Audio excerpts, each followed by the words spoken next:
Halo Gunawan dan Gunarwati sekalian, ketemu lagi ya di channel saya Gunar Os. Dan ya agak telat tapi ya ini review saya untuk pertandingan kemarin ya, Arsenal 2-0 melawan Wolverhampton United.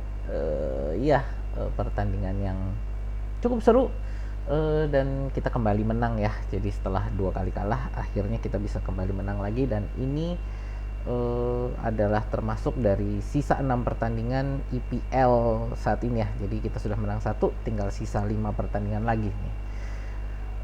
Ya teman-teman, sebelumnya channel saya ini adalah fans channel Arsenal. Jadi kalau teman-teman ngefans dengan Arsenal atau mungkin suka dengan pembicaraan-pembicaraan sepak bola seperti ini, boleh di like, share, dan subscribe. Oke, tidak berlama-lama, saya ingin mulai ya kita pembahasan kita tentang Arsenal kemarin ya. Jadi dengan kemenangan kemarin kita kembali memuncaki klasemen ya. Jadi kita kembali ke puncak klasemen. Sebentar, kita buka ya. Kita kembali ke puncak klasemen dengan 74 poin. Kemarin ini juga Liverpool ya berhasil menang dengan ya, jadi game mereka juga 74 poin. Manchester City di posisi 3 dengan 73 poin, tapi mereka masih punya satu pertandingan ya, karena Manchester City pada akhir pekan kemarin itu mereka bermainnya Piala FA ya melawan Chelsea. Jadi mereka tidak ada pertandingan, jadi mereka masih tidak ada pertandingan IPL.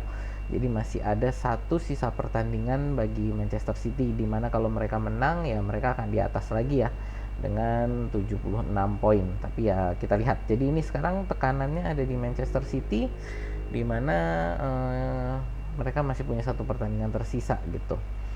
Oke, lalu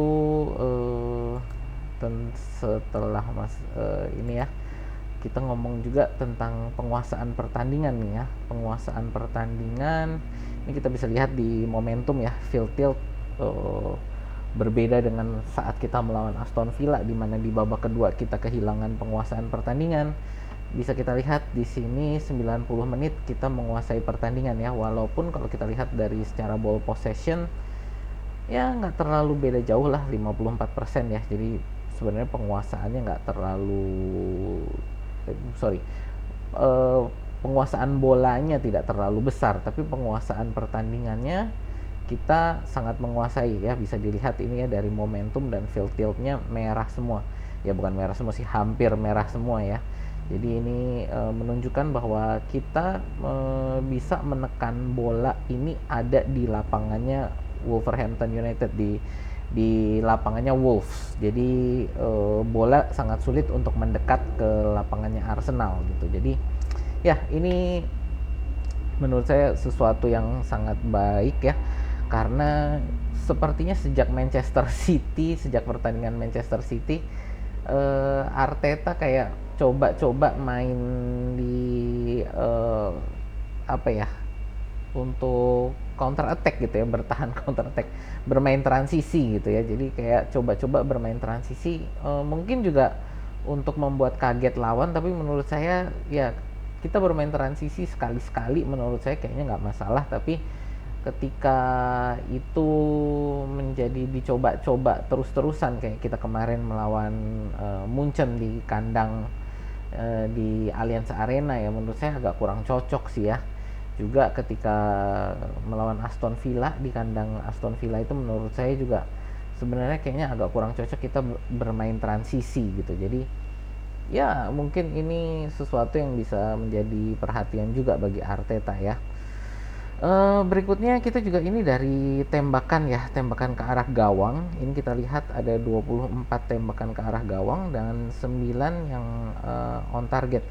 Tapi yang mau saya highlight di sini adalah di sini ya, banyaknya tembakan-tembakan dari luar kotak penalti.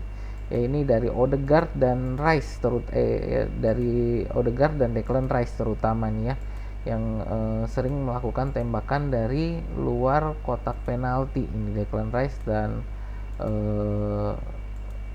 Odegaard ya.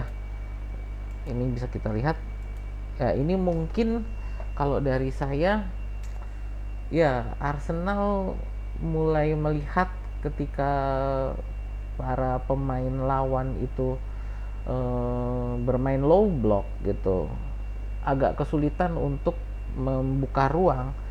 Mencoba tembakan-tembakan dari luar ini mungkin juga salah satu cara untuk membongkar eh, pertahanan lawan ya. Bisa kita bandingkan beberapa pertandingan yang lalu saat melawan Brighton ya, mayoritas tembakan ini ada di dalam kotak penalti. Ini hanya ada 4 yang ada dari luar kotak penalti, jadi sangat berbanding terbalik sekali. Ini kemarin kita banyak sekali mencoba melakukan tendangan-tendangan dari luar kotak penalti.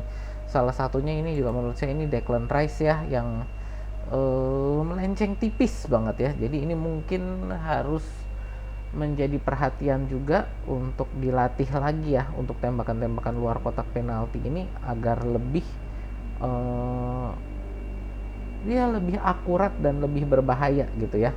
Jadi ini menurut saya sesuatu yang mungkin lagi dicoba juga oleh Arteta untuk melakukan tembakan-tembakan dari luar kotak penalti gitu. Ini sesuatu yang menurut saya positif juga ya.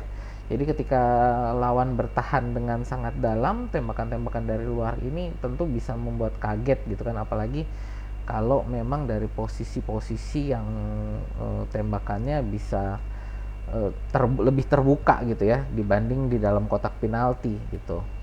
Nah, satu masalah lagi menurut saya ini kita masih tanda tanya adalah untuk sisi kiri ya. Ya seperti beberapa saat yang lalu saya sudah pernah bilang juga bahwa Arsenal ini penyerangan terutama itu dari sisi kanan ya. Jadi sekitar 60% serangan itu selalu dimulai dari sisi kanan. Karena memang sisi kanan kita kuat. Di situ ada Ben White, Odegaard dan Bukayo Saka. Jadi memang sisi kanan kita ini sangat kuat. Terutama menurut saya dari Odegaardnya ya. Nah, dari sisi sebelah kiri ini yang dia rada ya agak kedua ya gitu. Ada sekitar 20-an persen lah ya. Itu 25-an lah, sekitar 25-an persen itu serangan dari sisi kiri. Nah, ini menurut saya yang masih menjadi tanda tanya ini adalah posisi fullback kiri. Gitu ya, dimana Zinchenko kemarin juga kurang begitu memuaskan. Tomiyasu juga kemarin pada saat melawan Munchen juga kurang memuaskan menurut saya ya. Dan Kiwior menurut saya memang secara pertahanan dia bagus, cuman untuk membantu serangannya masih amat sangat kurang. Tapi kemarin juga menurut saya juga udah lumayan lah sebenarnya Kiwior ya untuk membantu serangan. Cuman juga serangan-serangan dari Wolves ya itu masih lebih banyak dari sisi sebelah kiri. Kemarin itu salah satu yang berbahaya itu dari Bueno ya. Ini Bueno ini juga itu dia kan serangannya dari kanannya Wolves, berarti sebelah kirinya kita. Jadi ini sebelah kiri ini menurut saya sisi sebelah kiri ini masih harus menjadi satu apa ya, masih menjadi satu pertimbangan dan harus Arteta pikirkan ini dari sisi sebelah kiri ini bagaimana ke depannya gitu. Bahwa dengan Havertz di sini juga masalahnya kalau buat saya dia sering banget ngeluyur ke tengah, jadi sering banget jadi mengambil posisi central forwardnya di sini gitu loh. Jadi ya ini ya mungkin tetap dari saya ini satu hal yang harus diperhatikan, bahwa dengan Arteta menaruh Havertz di sini maksudnya mungkin biar sisi sebelah kiri ini lebih berbahaya ya. Tapi Havertz ini menurut saya dia kemarin itu banyak sekali lebih mencoba bermain ke tengah gitu. Jadi banyak sekali dia ngeluyur ke tengah gitu ya. Jadi ya ini sisi sebelah kiri sekali lagi menurut saya masih harus menjadi satu pertimbangan untuk diperbaiki, terutama mungkin nanti untuk di ini ya jendela transfer musim panas berikutnya. Kita lihatlah ini nanti untuk sebelah kiri ini apa yang akan terjadi. Kenapa? Karena ini mungkin nanti posisi fullback kiri ini adalah diisi oleh Jurriën Timber kalau dia nanti sudah sembuh ya. Apakah dengan nanti Timber di sini akan lebih membantu sisi sebelah kiri? Kita lihat. Karena Kiwior ini sebenarnya adalah dia untuk pelapisnya Gabriel. Jadi dia bukan untuk di fullback sebelah kiri. Dia sebenarnya adalah untuk pelapisnya Gabriel Magalhaes uh, di central defender sebelah kiri ya. Jadi sebenarnya Kiwior ini adalah untuk pelapisnya Gabriel, jadi bukan untuk sebelah kiri. Tapi ya nanti kita lihat bagaimana perkembangannya di musim panas berikutnya ya. Lalu juga kemarin yang masih menjadi apa ya? Ya ini juga menjadi satu rekor ya, David Raya. Kemarin itu dengan kemenangan kita 0-2 itu berarti adalah 6 clean sheet berturut-turut secara away di EPL. Jadi 6 clean sheet away berturut-turut di EPL. Nah, ini sesuatu yang sangat bagus juga. Kita sudah, kalau saya nggak salah, David Raya saat ini teratas ya di EPL dengan 13 kalau nggak salah clean sheet ya, dan di situ calon menjadi Golden Glove untuk EPL musim ini. Nah, David Raya sendiri juga masih banyak ya fans Aaron Ramsdale yang bilang ini kan bukan dari Rayanya, lebih karena Gabriel, Saliba dan Declan Rice yang memang pertahanan yang sangat solid.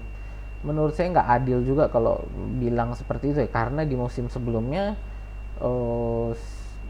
Aaron Ramsdale juga ada Saliba dan Gabriel, dan ada di depannya ini waktu itu ada Thomas Partey, dan ya walaupun di defensive midfieldnya mungkin masih agak meragukan ya, tapi menurut saya harusnya paling enggak Aaron Ramsdale kalau memang bisa sebagus itu dibanding David Raya, harusnya juga perbedaan clean sheetnya nggak terlalu jauh gitu. Saya bukannya menjelekkan Aaron Ramsdale, percaya saya ini juga fansnya Aaron Ramsdale. Berapa kali saya bikin video pembelaan kepada Aaron Ramsdale gitu kan. Cuman bagi saya kelebihan dari David Raya itu dibandingkan Ramsdale konsentrasi ya.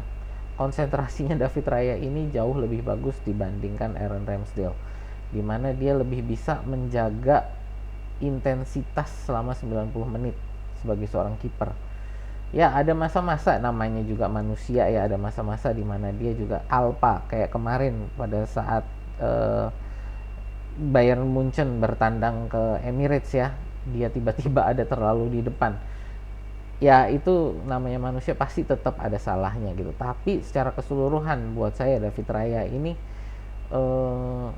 konsentrasinya jauh lebih bagus dibandingkan Ramsdale.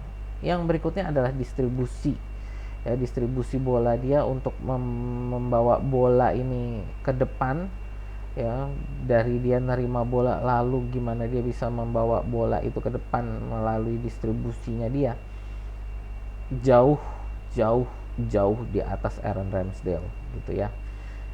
Jadi ya tetap ada kelebihan dan kekurangan masing-masing dari kiper, tapi menurut saya untuk gaya permainan Arsenal, David Raya itu menurut saya jauh di atas Aaron Ramsdale gitu ya. Jadi ya apakah ini juga akan berarti Aaron Ramsdale akan dijual musim depan, kita nggak tahu, kita lihat gitu ya. Tapi menurut saya bahwa David Raya ini menjadi kiper utama Arsenal itu adalah sesuatu yang menurut saya sudah nggak bisa didebatkan lagi lah gitu. Jadi sudah menurut saya sudah bahwa posisi goalkeeper ini untuk Arsenal sudah punya David Raya gitu ya. Jadi ya ini review pertandingan saya ya untuk kemarin. Kita bisa menang 2-0 lawan Wolverhampton, dan ya menurut saya ini kita harus konsen masih ada 5 pertandingan yang harus dimenangkan semua. Apapun yang terjadi menurut saya sisa 5 pertandingan ini kita harus menang semua. Apakah tetap nanti Manchester City yang bisa menguasai liga lagi, who knows, kita nggak tahu. Tapi menurut saya 5 pertandingan terakhir ini tetap harus kita konsentrasi full, harus bisa menang semua, tinggal sisa 5 ini ya. Kenapa? Kita sudah nggak ada pertandingan lain, jadi sisa 5 pertandingan ini adalah yang kita punya, yang menurut saya ini semua adalah pertandingan final yang kita harus menang. Ya itu aja sih dari saya. Kalau teman-teman dari pertandingan kemarin ada momen-momen yang menurut teman-teman mau di sharing, boleh tulis di kolom komentar ya. Kalau teman-teman juga suka dengan konten-konten semacam ini, boleh yuk di like, share, dan subscribe. Itu aja sih dari saya. Terima kasih, sampai jumpa di video kita berikutnya.